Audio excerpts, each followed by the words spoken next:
Breaking news सामने आ रही है। पाकिस्तान और अफगानिस्तान की बॉर्डर पर झड़पों के हवाले से अमेरिका से मिला हुआ F-16 जिसे पाकिस्तानी फाइटर जेट को मार गिराया है अफगान फोर्सेस ने। ये ब्रेकिंग न्यूज है कि अभी थोड़ी देर पहले अफगानिस्तान ने स्ट्राइक किया है। जो अफगानिस्तान की सूरत हाल हम देख रहे हैं, अभी हम सफर कर रहे हैं। अफगान तालिबान की तरफ से जो ट्वीट किया गया है, ज़बीहुल्लाह मुजाहिद जो कि तर्जुमान है अफगान तालिबान के, उनकी तरफ से बाकायदा तौर पर यह दावा किया गया है कि न सिर्फ ड्यूरन लाइन पर पाकिस्तानी फौज के मराकिज़ और अस्करी तंसीबात पर वसी पैमाने पर इक़दामी कार्रवाइयां शुरू कर दी गई हैं, बल्कि यह दावा किया गया है कि पाकिस्तान के मुख्तलिफ इलाकों की चौकियों पर अफगानिस्तान की तरफ से कब्जा कर लिया गया है। मुख्तलिफ मकामात पर पाकिस्तान की मुख्तलिफ बॉर्डर चेक पोस्टों पर हमलावर थी, मुंह तोड़ जवाब दिया जा रहा था। लेकिन अब हम ये कह सकते हैं कि जो हमला अफगानिस्तान की तरफ से किया गया है पाकिस्तान की बॉर्डर चेक पोस्टों पर, और ना सिर्फ तबाह कर दिए बल्कि उन पे कब्जा कर लिया। काबुल के पास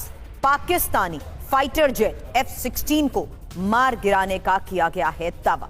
27 के आसपास, ज्यादा भी थोड़ी बहुत ऊपर नहीं, तकरीबन इसीलिए बोल रहे हैं, तकरीबन 27 के आसपास पाकिस्तानी आर्मी के पोस्ट उड़ा दी गई हैं। 75 के आसपास पाकिस्तानी सैनिक मारे गए हैं। अफगानिस्तान की फौजें पाकिस्तानी फौज की धुलाई कर रही हैं और ऐसी वैसी धुलाई नहीं है। अफगानिस्तान ने आज दर हकीकत अफ्तार से पहले और अफ्तारी के बाद पाकिस्तानी पोस्टों पर, पाकिस्तानी सरजमीन पर हमला किया, बाकायदा हमला। ज़बीहुल्लाह मुजाहिद ने इसका सूरत हाल सुना है कि अफगानिस्तान ने पाकिस्तान के ऊपर अब अटैक किया है, क्या सिलसिला है? जी बिल्कुल, ये ब्रेकिंग न्यूज है कि अभी थोड़ी देर पहले अफगानिस्तान ने स्ट्राइक किया है पाकिस्तान के बॉर्डर एरियाज को, फ्रॉम चित्राल से शुरू होते हुए नीचे आते जाए ममंद में, फिर खैबर खुर्रम में और नॉर्थ वज़ीरिस्तान, जहाँ जहाँ हमारा बॉर्डर लगता है। मुझे बल्कि एक चीज़, क्योंकि अभी कंफर्म तो नहीं की जा रही, लेकिन लास्ट टाइम भी इन्होंने नोश्की का जो इलाका है जहाँ पे हम बॉर्डर शेयर करते हैं अफगानिस्तान के साथ, तो उसको भी अटैक किया था। और अभी भी यकीनी तौर पर मैंने आपको पहले भी बताया था जब ये पाकिस्तान ने एयर स्ट्राइक की कि इस दफ़ा इससे बड़े स्केल पर हमला हो सकता है अफगानिस्तान की तरफ से, जवाबी हमला। तो वो उन्होंने किया है और मेरे ख्याल में रात का टाइम उन्होंने चूज किया है। अभी क्योंकि मैंने एक वीडियो मुझे मिली है अफगान फोर्सेस की तरफ से, उनके पश्तों में उन्होंने कहा है, बाकायदा टाइम और सब कुछ बताया और ये बोला है कि जो हमारे ऊपर वो हवाई ब्रीथ कहते हैं एयर स्ट्राइक को पश्तों में, तो कहते उसका जवाब देने के लिए हमने नंगरहार और जिस जगह पे उन्होंने अटैक किए थे उसका जवाब देने के लिए हमारी फोर्सेस बॉर्डर पे हमले कर रही है और पाकिस्तानी जो फोर्सेस हैं उनकी पोस्ट के ऊपर कब्जा किया हुआ है। और मेरे ख्याल में आरजू एक चीज तो बड़ी कंफर्म है, कोई कुछ भी कहे, लेकिन ये एक बड़ी खतरनाक सूरत हाल है। दिन के टाइम मतलब ऑन थर्सडे डे टाइम में भी कुछ क्लैशेस की इतलात आ रही थी, लेकिन ये जो रात वाला हमला है 12 अक्टूबर 2025, जिसके ऊपर तकरीबन 10 या 11 जगहों से उन्होंने पाक अफगान बॉर्डर के ऊपर स्ट्राइक किया था अफगानिस्तान ने, उस वक्त भी बड़ा नुकसान पहुंचा था पाकिस्तानी फोर्सेस को। और यहाँ तक कि अभी रिसेंटली रमजान से कुछ दिन पहले हमने उन 3 फौजियों की पिक्चर्स देखी जो उन्होंने सऊदी हुकाम के हवाले करके पाकिस्तान, शायद वो लोग मेरे ख्याल पहुंच चुके होंगे।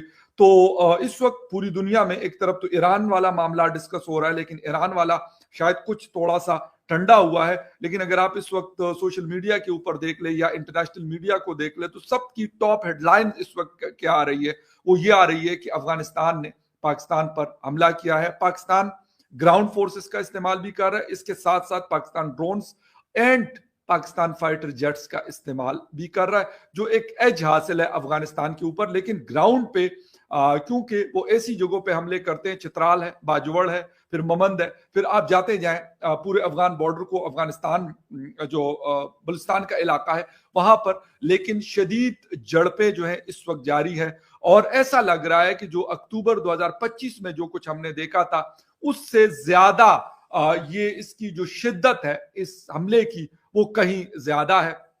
पाकिस्तानी मीडिया को क्योंकि रिकॉर्डेड शोज चल रहे होते हैं 10 बजे के स्लॉट में, तो उनको अपने एंकर्स को बुलाकर और उन प्रोग्राम को वहां पे रोकना पड़ रहा, और इसके ऊपर ब्रेकिंग न्यूज जो है इस वक्त पूरे मीडिया के अंदर चल रही है। पाकिस्तान अपना एक पॉइंट ऑफ व्यू रख रहा है, और इसके साथ साथ जो बाकी मतलब अफगान जी 27 के आसपास, ज्यादा भी थोड़ी बहुत ऊपर नहीं, तकरीबन इसीलिए बोल रहे हैं, तकरीबन 27 के आसपास पाकिस्तानी आर्मी के पोस्ट उड़ा दी गई हैं। 75 के आसपास पाकिस्तानी सैनिक मारे गए हैं और कईयों की बॉडीज मिल गई हैं। हैवी फायरिंग है, ये भी बोला जा रहा है कि टैंक्स और तोपें यूज की गई हैं इस्लामिक एमिरेट्स की तरफ से। इस्लामिक एमिरेट्स के पास जो वेपन्स हैं, जो मैंने अपने पहले भी रात में लाइव में दिखाए थे, वो वेपन्स जो है वो है जो अमेरिका ने छोड़े थे। साथ में ये भी पता लग रहा है कि पाकिस्तान की तरफ से फायरिंग कुछ बहुत कम हो रही है, या और कुछ पाकिस्तानी जो सोल्जर्स हैं वो अपने हथियार छोड़ के, अपने वॉकी टॉकी छोड़ के और अपने सारे वेपन्स छोड़ के भाग गए हैं। बहुत सारे ऐसे भी हैं जो कि वहां शहीद हो गए, बहुत सारे ऐसे भी हैं जो कि लड़ने से कतरा रहे हैं। बहुत दयनीय हालत। मरियम नवाज ने थोड़ी देर पहले ट्वीट किया, लॉन्ग लिव पाकिस्तान, लेकिन मैडम ट्वीट से कुछ नहीं होता, आपको लड़ना पड़ता है।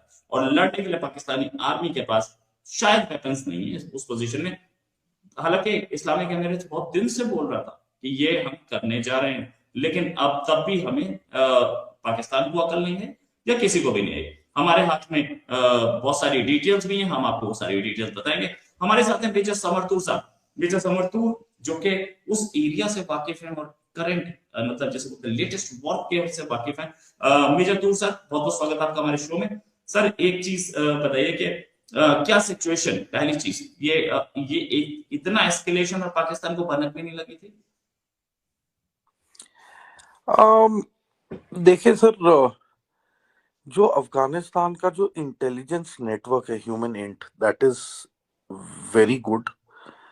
इनफैक्ट जितने भी पाकिस्तान के कंटोनमेंट या मिलिट्री लोकेशंस हैं आर्मी, नेवी और एयरफोर्स की, पाकिस्तान के कराची में बड़ा विस्फोट हुआ है। गुलशन-ए-इकबाल के ब्लॉक 6 में ये ब्लास्ट हुआ है। बड़ी जानकारी आ रही है और ये ब्लास्ट किस तरह का है, किसने करवाया है, कितनी इंटेंसिटी है, तमाम बातें अभी आएंगी सामने। लेकिन तस्वीर आ गई है पाकिस्तान के कराची में विस्फोट की तस्वीरें आपके सामने है। आसमान में धुएं का गुबार, उससे पहले शोलों का अंगार आपको नजर आ रहा है। गुलशन-ए-इकबाल के ब्लॉक 6 में ये ब्लास्ट हुआ है और ये तस्वीरें बता रही हैं कि ब्लास्ट काफी तगड़ा है। रात के वक्त में इस धमाके को अंजाम दिया गया है। एक तरफ अभी हम आपको दिखा रहे हैं ड्यूरन लाइन पर किस तरह से पाकिस्तान और अफगान के बीच तनाव बरकरार है, वहीं दूसरी तरफ इस वक्त ये जो तस्वीरें आप देख रहे हैं पाकिस्तान के कराची में। जिलानी जी बताइए जरा, कराची में जो धमाका हुआ। देखें, ये अफसोस की बात है कि इंडियन मीडिया इस तरह का झूठा प्रोपेगेंडा फैला रहा है। मैं इस वक्त कराची के इलाके गुलशन-ए-इकबाल पे मौजूद हूँ, कोई ब्लास्ट नहीं हुआ। मैं चैलेंज करता हूँ इंडियन मीडिया चैनल्स को, अगर इस तरह की कोई भी खबर सच्ची निकली, ठीक है, कोई भी खबर सच्ची निकली तो आप बताइएगा। इस वक्त कराची परमन शहर है, मैं इस वक्त कराची में बैठा हुआ हूँ और गुलशन-ए-इकबाल के करीब बैठा हूँ। कोई आवाज इस तरह से सुनाई नहीं देगी। इंडियन मीडिया का काम है। मैं आपसे इल्तिजा करता हूँ, आपने जो पहले भी जंग हारी अपनी फेक न्यूज और प्रोपेगेंडा की वजह से हारी। हमारे एक्सपर्ट ने आपको बता दिया कि अब तो बहुत तरीके आसान है कि एआई वीडियो है, एआई जनरेटेड है या नहीं है। अब आप कह रहे हैं कि आप गुलशन-ए-इकबाल में ही बैठे हैं, वहाँ बिल्कुल सही सलामत है, कोई धमाका नहीं हुआ है। मैं आपको चैलेंज करता हूँ, आप चैलेंज एक्सेप्ट कीजिए। आपने वो चैलेंज एक पहला ही हार चुके हैं। आपने जिसको कहा एआई जनरेटेड है, हमारे एक्सपर्ट ने बता दिया कि एआई जनरेटेड नहीं है और आपको भी वो तरीके आते होंगे। वो अलग बात है कि आप इस्तेमाल करते हैं कि नहीं करते हैं। विनोद जी बताइए, अब ये भी शायद हो सकता है इन्हें लगे कि एआई जनरेटेड है, वो कह रहे हैं इकबाल गुलशन-ए-इकबाल में वो बैठे हुए हैं वहां पर। ये जो आग लगी थी, फायर पर गई थी, वो वीडियो बैठे हैं आउटस्कर्ट्स ऑफ लाहौर में, और लाहौर में किसी गाड़ी से बात कर रहे हैं। वो भी लाहौर में अभी बत्ती गुल है, तो ये इनके ऊपर जो लाइट पड़ रहा है ये किसी स्ट्रीट लाइट से पड़ रहा है। लेकिन अब मुद्दे पे बात करते हैं। सबसे बड़ा मुद्दा ये है, देखिए ये जो कि इतनी देर रात हमें दर्शक देख रहे हैं, तो दर्शक को समझ में आना चाहिए कि ये लड़ाई हो क्यों रहा है। और जितने भी मेरे जो करीबी से मैं पूछता हूँ तो ये लोग यही सवाल करते हैं कि आपस में लड़ते क्यों हैं। तो इसका ऐतिहासिक जो संदर्भ है इसे देखना जरूरी है।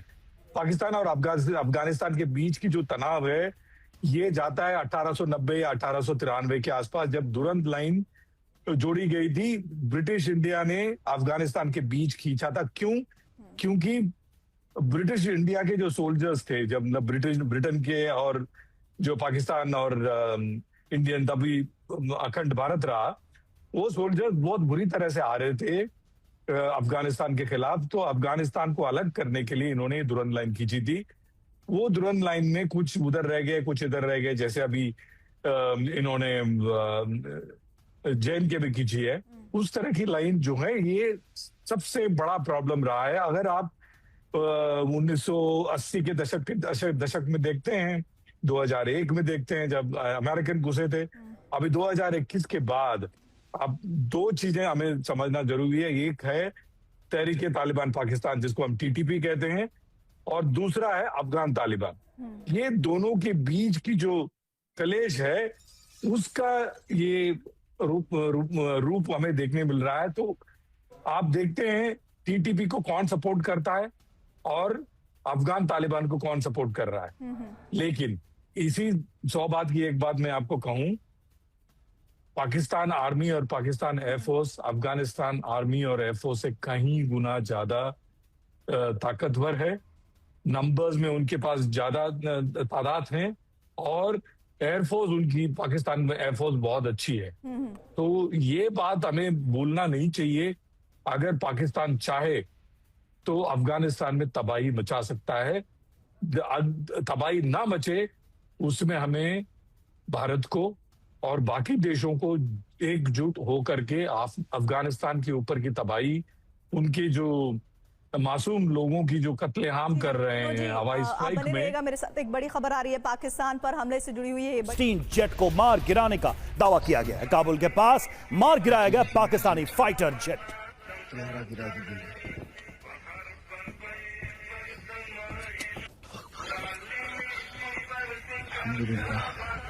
तो ये तस्वीरें उसी फाइटर जेट की बताई जा रही हैं। F-16 फाइटर जेट पाकिस्तान का, जिसे मार गिराने का दावा अफगानिस्तान ने किया है। तो देखिए, ये दावा अपने आप में बड़ा है। फाइटर जेट गिराया, मुनीर की सेना को रुलाया। पाकिस्तान F-16 फाइटर जेट से हाथ धो बैठा है।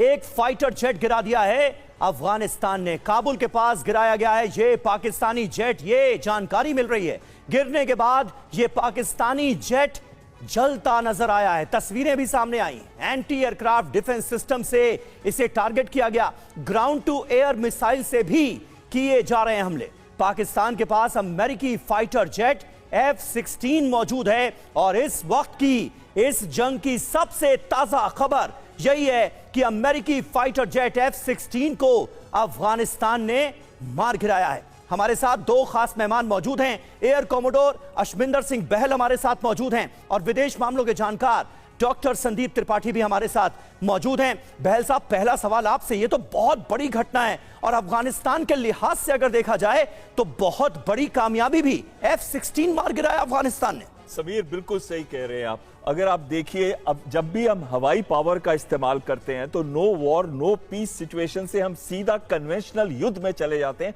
इसी वजह से ख्वाजा आसिफ ने कहा है कि ये ओपन वॉर हो गया है। दूसरी चीज है, अफगानिस्तान के पास क्या है? $7 बिलियन का जो अमेरिकी छोड़ के गए थे, 40,000 के करीब हमवी व्हीकल्स को छोड़ दें तो ZU-23 एंटी एयरक्राफ्ट गन और कुछ मैन पैड, यानी कि मोबाइल जो मैन पैड होते हैं, शोल्डर फायर्ड होते हैं, मोबाइल एयर डिफेंस सिस्टम जो अंदर हुआ। लेकिन अफगानिस्तान की तरफ से तो बोला गया है कि बिना किसी सबूत के, बिना किसी प्रूफ के आप लोग अफगानिस्तान पर, तालिबान पर पूरा आरोप मढ़ रहे हैं, और उसके बाद आधी रात को आप लोग हमला कर देते हैं। देखिए, मैं आपको कह रहा हूं, हम बड़े सबूत के साथ बड़े टारगेटेड ऑपरेशन करते हैं। हम कभी इनोसेंट लोगों को नहीं मारते हैं। ये जालिम जो दहशतगर्द वहां से आपके सिखाए हुए अफगानिस्तान से पाकिस्तान आते हैं, फितना हिंदुस्तान, ये लोग आके दहशतगर्दी करते हैं। हम इनको पिन पॉइंट करके इनके, फिर बोल दिया ना आपने झूठ, फिर बोल दिया आपने झूठ। आपके सिखाइयों को किसने पैदा किया? नहीं बताइए आप, तालिबानी आतंकियों को किसने पैदा किया? पाकिस्तान ने इनको आगे बढ़ा।